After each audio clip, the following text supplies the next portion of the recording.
All right, let's get into it. You ever look at the world and wonder, what's the point of all this? The ups, the downs, the chaos, the joy.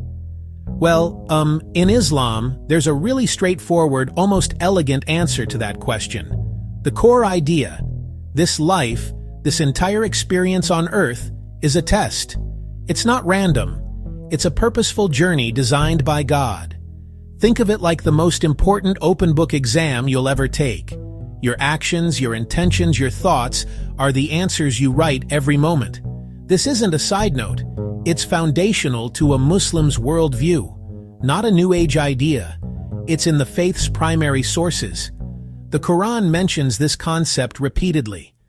Now, when we hear the word test, our minds usually jump straight to hardship. And yes, that's a huge part of it. Islam is very upfront about this. The Quran says people will be tested with things like fear, hunger, loss of wealth, loss of life, loss of the fruits of their labor. Think about it. Losing a job you depended on, facing a serious health diagnosis, grieving the loss of a loved one. These are profound, earth-shattering moments. They're the pop quizzes from the universe, designed to test your patience and your faith. But here's the plot twist. The test isn't just hardship. One of the most subtle tests is ease. Getting that big promotion, having a beautiful, healthy family, possessing wealth and influence. These are trials too. Prosperity tests your gratitude and humility. It's easy to grow arrogant, forget blessings, and become stingy. The test of wealth is, will you share it? The test of power is, will you use it justly? Okay?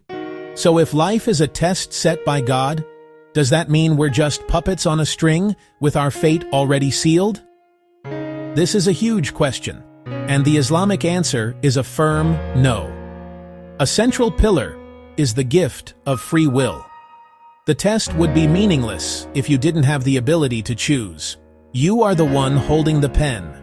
God has given humans the intellect to distinguish right from wrong and the freedom to choose which path to follow. This capacity for choice makes us accountable for our actions.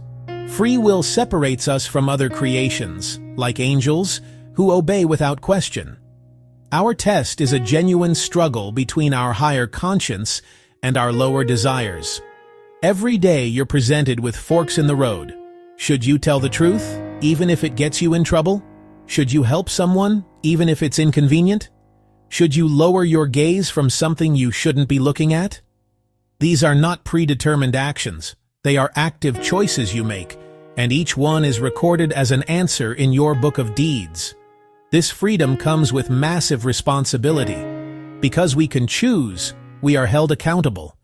So God puts you in this big, cosmic escape room called life. Does he just lock the door and say, good luck? Not at all. A fair test comes with a set of tools and a clear instruction manual. In Islam, you're given everything you need to succeed. The most important tool in your arsenal, especially during tough times, is patience, or sabr in Arabic. This isn't a passive, do-nothing kind of patience. It's an active, resilient fortitude. It's the strength to hold on to your principles when everything is pushing you to let go. It's about enduring hardship without losing your faith, without losing your dignity, without losing your kindness. To illustrate this, there's the powerful story of the prophet Job, or Ayub. This man was tested like few others. He was a righteous man who had everything: great wealth, a large family, and perfect health. Then, one by one, he lost it all. His wealth vanished. His children passed away. His body was afflicted with a painful disease. Through years of immense suffering, he never once complained against God. He maintained his prayer and his trust, worshiping God for God himself. Another indispensable tool is prayer, or salah. Think of it as your direct line to the one who set the test. Your chance to check in, recharge, and ask for guidance. Finally, good deeds, zakat and sadaqah, are how you pass the test in wealth and find perspective in hardship. Now, after all this talk about tests, accountability, and judgment, It might start to sound a little intense. You might be thinking, this test sounds impossible. What if I mess up? What if I fail? This is where the most beautiful and crucial part comes in, the infinite mercy of God. The Islamic understanding of God is not that of a harsh, unforgiving examiner looking for any excuse to fail you. Instead, God is introduced in the Quran as Ar-Rahman, the entirely merciful, Ar-Rahim, the especially merciful. The test is not designed for you to achieve perfection.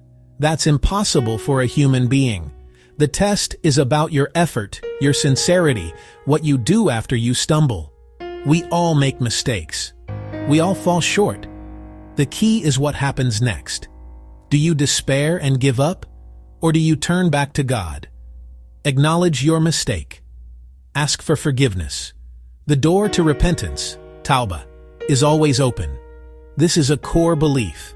No matter how many times you fail a pop quiz, you have the chance to get back on track for the final exam. The purpose of the tests isn't to punish you, it's to purify you. With every hardship, there is ease. Ultimately, this view gives meaning to our suffering and our joy, empowers free will with accountability, and wraps life in divine mercy and hope. So we emerge more patient, more grateful, more compassionate, knowing you can always rely on God's forgiveness and love.